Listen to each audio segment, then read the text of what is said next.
guys. Welcome to Audio Addiction. We have Tesseract with us, and he can say his name while he does in the band. Hi there, I'm James, and I play guitar in Tesseract. Awesome. So my first question, James, I ask this about every band that I interview. How did you start out Tesseract? How did you join, and how did the other members come together? Tesseract was started by Ackle Caney, the other guitarist in the band. He started as a solo project back in 2003, I think, so a long time ago now. And he was playing in another band called Fell Signs at the time. Okay. And Amos, the bassist, and I were in another band, and Jay was in another band, and we all kind of met playing together at different shows. And then we all checked out Ackle's side project, Tesseract, which we're like, we all individually were like, yeah, we want to kind of help you make this a real thing. And that's how it started. And that was about 2006, I think, when we had our first proper jam. So you guys had met through, I guess, the UK like scene. Exactly, yeah. That's great. And I always love when bands say that too, because it just brings that whole like community aspect back to music. So awesome just storyline. But my next question, James, what are some favorite venues you like to play at in the States or even in the UK? Oh man, that's really difficult because there's so many. To be honest, I've got loads of really good memories of the TLA where we are tonight. I think the very first time we played here was in 2011. Oh wow, okay. And we were supporting Between the Buried and Me. Ooh, sick. And Animals as Leaders, actually. We opened that show. And that was just really memorable because it was one of the earlier tours we did, and a real important kind of stepping stone for us sort of coming up through the ranks. Sure. And now being able to headline here ourselves, so yeah. That's kind of cool. We also played here supporting Catatonia and Cult of Luna with Intronaut. Oh, cool. And I think we went out and partied hard with Intronaut that night. Don't know if you know those guys, but they yeah. Well, maybe not so much now because it's a long time ago. But they were party animals. Party animals, okay. And really fun guys. So yeah, I think so this venue, because there are lots of memories. I don't know, New York Irving Plaza is really cool. In LA, there's the Troubadour. That's a really cool place. Yeah. There's a place called the Opera House in Toronto, Canada. Yeah. I don't know. Loads of venues. Loads of great venues. Yeah. Awesome. More good ones than bad ones. That's true. You're right. Awesome. Next question, James. Kind of the follow-up venues. What was the last show that you attended? Last show I attended Yes. wasn't one that I played. Correct. It was probably... I was supposed to go to see a post-rock band called Cold Bones before we left for tour, but I couldn't make it work, so I was too busy. What did I go... I actually go to quite a lot of shows because in my day job I'm a music publicist. So cool. I work for loads of bands back at home, and I'm trying to remember the actual last one I went to. I should remember this, but it's all kind of a bit of a blur. I can remember the one that I missed. That doesn't really help. I know that feeling when I have so many things that just circle through your head. Ooh. And being in the band too. Actually, no, I remember now. It was an Andorran progressive metal band called Persephone.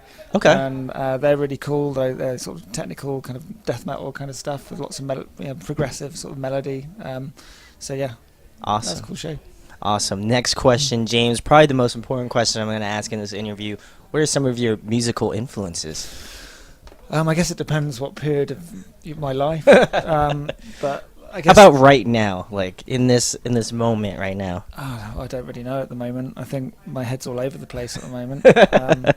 But in terms of like classic influences, last year we did, the last time we were in the States, in fact, we did a tour with Megadeth and Meshuggah. Oh, and awesome. Both those bands are massive influences on me. Like when I was a teenager growing up, Dave Mustaine was, he was almost like he kind of taught me how to play rhythm guitar to a degree and lead to a degree, but I'm not that good a lead player. And Meshuggah, obviously, they're kind of the pioneers of this whole modern metal sound. So, of course. Yeah. Awesome. Next question, James. To follow up influences, who have you been jamming recently? Who have I been jamming recently? Well, I mentioned their name earlier. There's an amazing post-rock band called Cold Bones. Okay. If you like stuff like Explosions in the Sky and Mogwai, it's very much in that world, and it's very kind of atmospheric and like big wall of sound moments. And yeah, loving that. What else have I been listening to? There's a French producer called Igor, spelled Igor with lots of R's, Igor. And he's basically just like an artist who kind of mashes up metal and electronica and loads of crazy stuff, like even operatic vocals in places, That's screaming cool. in other places. It's crazy. It's like nothing you've ever heard. I mean, if you know like sort of really crazy stuff like Aphex Twin and like that Yeah, kind of, yeah. Quake. out there approach to kind of electronic music. It's basically that kind of crossed with metal and all sorts of other things. It's just really creative, weird shit. I'll have to check that out because Yeah. I'm always into finding that weird stuff that like people don't typically listen to. So that sounds like a good one. We'll do it. They're on Metal Blade, so you can find their stuff quite easily. Sick, awesome. Next question, James. If you could pick somebody to collaborate with, whether it be in a producer role or just have a guest vocalist on a up and coming Tesseract record, who would you choose? I don't know. I think maybe like a chilled remix by the Cinematic Orchestra. Okay, cool. I think I can't actually remember the main dude's name, but I'm a big fan of their work. It's it's like sort of really sort of down tempo, sort of jazzy, again sort of quite electronic-y kind of stuff. And I think it'd be really interesting to see their take on probably one of the more mellow Tesseract tracks. Awesome. Next question, James. If there was another musical instrument that you could just shred at, what would it be? I have to think of something kind of off the wall. I don't know. I guess it depends on my mood. I think maybe something completely different. I don't know. Maybe something like a harp. Okay. Because it's a really beautiful sound, and it's such a unique instrument that's unlike anything else. I don't know. That's what I'm thinking at the moment. If you ask me that in 5 minutes, I might choose a different You'll be instrument. totally different. Also, I feel like it would fit with your guys' sound of turning like that more atmospheric, like ambient nature of what you guys do. So I would be totally down to see you guys, either you play harp or get a harpist to play on the next record. That'd be so cool. Yeah, I don't think that'd be me. You don't know. Could happen. But next question, James. In your opinion, who puts on a great live show? Wow, loads of bands do. I guess one band that we saw a lot of was a band, again, when we toured the States with Gojira, the French. Oh, yeah. Awesome. Band. Yeah. They put on a phenomenal live show. Like, it's incredibly slick.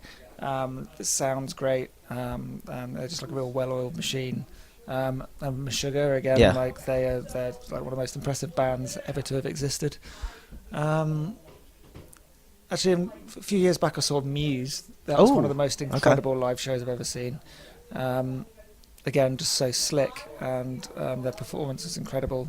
I don't know. I definitely need to see Muse. I've been a fan of them for so long, and I've missed out every time. So hopefully next time I'll get to see them because people have been saying that. But next question, James. Speaking about awesome live bands, if you could compile a dream tour, who'd be on it? Oh, I guess it'd depend on my mood again. A dream tour. I don't know, I think maybe let's go down the progressive route. Okay. And maybe I'd have someone like, I don't know, maybe the Contortionist. Okay. Yeah. Then maybe Stephen Wilson, and then Tool headlining. That's it. Ooh, I like that. You guys would be somewhere in that mix. I like that. I feel like that would work out really cool. And that could feasibly happen too, so. Yeah, you never know. Who knows? Maybe they'll be watching this. But next question, favorite TV show, favorite movie? Favorite TV show? That's kind of difficult. Depends on Depends on the mood, right? Depends on the mood. I know. What have I been watching recently? Recently I've been watching Bates Motel. Oh, nice. Yep. Yeah. Yeah, that's just pretty dark and twisted, and it's really unique and original, and like never seen anything like that before. So yeah, loving that at the moment. I don't know. In terms of classic stuff, there's like a British sort of spoof satirical kind of news program called Brass Eye. Okay. Which is really, really funny. The humour might be a bit British, so I want you to check it out. But it's basically just like a complete, like, it's just like a mockumentary kind of thing, which is really, really funny. Is British humour like more dry humour, or how would you elaborate that? I don't really know. I think I know that sometimes we put on like British humour with like Americans we're touring with, and they just look at it and go, "What is this?" I think I guess there's lots of almost overuse of like sort of deadpan irony. Oh, okay. Not so much in Brass Eye actually. Brass Eye is just like it's kind of, I don't know. It's just like actually no. I suppose it is that kind of thing. It's like it's like it's delivered very seriously, but like what they're saying is ridiculous. It makes no sense. Yeah. I like that sort of stuff though. Maybe I'm just British transplant in the United States now. So awesome. Next question, James. If there was one album that you could listen to for a month straight, like if you were trapped on a desert island, what album would it be? I don't know. I think I'd get sick of any album. But I guess it'd be something really kind of chilled. Maybe the Cinematic Orchestra and Man with a Movie Camera, which it's like a super. I say it's chilled, but it's quite intelligent and like there's lots of interesting sort of rhythmic work on it, and some of it's quite groovy as well. But yeah, it's ultimately just a very relaxing record. Awesome. So I had some questions that I got from YouTube when I posted my album review of your record, and Joan Valderrama, hopefully I'm saying that right, he asked a couple questions, but the one that caught my eye was he said that Between the Bear and Me released a new record a couple weeks ago, and they're going to be releasing another record. Is there any thought, since you guys did kind of a shorter record this time, are you guys working on another record possibly? Yeah, we are actually. Oh wow. We've there were loads of ideas that didn't actually make it onto Sonder for sick. one reason or other. And basically, when we got to the end of like that process, those 8 songs worked together, and that's what we thought the record should be. The other ideas we had didn't really fit, so we've actually got a big bank of stuff, and we're already getting to work on that. So we're hoping to turn around a new record sooner rather than later. Awesome. I had another question from, I believe, I don't know the names, so forgive me, but he found a clip on Instagram about you guys doing the choir parts in Juno, and he went to go listen to Juno, and there was I don't think there was any choir parts. Maybe you can, give a little bit of indication why that was left off, or maybe something like that. The choir actually recorded parts of quite a few tracks, and not much of it did get used. Okay. A little bit got used at the end of King, which Yeah.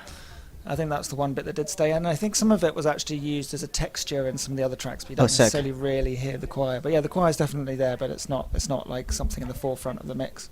Awesome. And then another question that I had personally about the new record, why did you guys decide to go with the 360 stereoscopic sort of sound? Like, I know that you guys have been trying to like push that, and like what different sorts of things do you get from that second like part of the record that you would miss out on the actual record? Right. A number of reasons. On the last couple of records, we did a 5.1 mix, and we kind of wanted to do something a bit different, partly because look, everyone does 5.1 mixes now, and also not that many people have 5.1 surround sound systems. So it's not a hugely accessible way to do something different. So we thought we'd do something that anybody could use. So that's the beauty of this for a start. You can just put it on regular headphones and get that 3D kind of feel. Secondly, we've been talking quite a lot with the guys in a company called Clang, who do lots of this 3D kind of spatial modelling stuff, and we've been trying out their stuff, and I don't know, it's just been really fun to play with it, and so we kind of thought, well, let's try and actually make a mix with this equipment, and that's what it is. Awesome. Tell them where they can find Tesseract and anything coming up in the next couple months. Cool. Well, you can find us at, on all social media, just Tesseract Band, so Facebook, Instagram, Twitter, and so on. We've got a website, which is tesseractband.co.uk, and what have we got coming up? Well, just had a record out, which, so please go check that out. We're doing a US and Canada tour throughout April and May. Got to remember which month it is. There you go. Yeah, and then we're basically just taking the touring as globally as possible. So we're off to we're doing summer festivals in Europe. Then we're going to Australia, and then we're going around Europe again with Between the Bear and Me. Actually, awesome! There you go. We're teaming up for a tour in Europe, and not quite sure what's happening after that, but we'll definitely we'll be playing somewhere near you, wherever you are. Please come. Awesome. Well, go check out Tesseract if you haven't already. Sonder is definitely amongst my favorites already of this year, and we're only in April. But it's so good, and I'm so excited to check out the 360 version of the record. But go check all the links in the description where you can find out about Tesseract. Shout-outs to Mike over at Adam Splitter PR. He's the one who hooked it up, so thank you so much for that. And if you enjoyed this interview, please subscribe. Please like it and share it if you feel the need to. And also, thank you to James of Tesseract for coming on. Thank you for having me. Hey guys, hope you enjoyed the video. Thanks for watching. Of course, if you enjoy what we do, make sure to go check out the other series we do. We do album reviews, we do band interviews, and we do live videos, so definitely go check that out. Hit that subscribe button. It really helps our channel, helps us grow. Make sure to hit that like button as well. Go follow us on social media. That's all down below. We try to keep that as updated as possible. We also made a new website where we'll be posting photos of upcoming concerts and stuff like that, which you can go check out at audioaddictionmedia.com, and come get your fix with us, guys. Talk to you later. Deuces.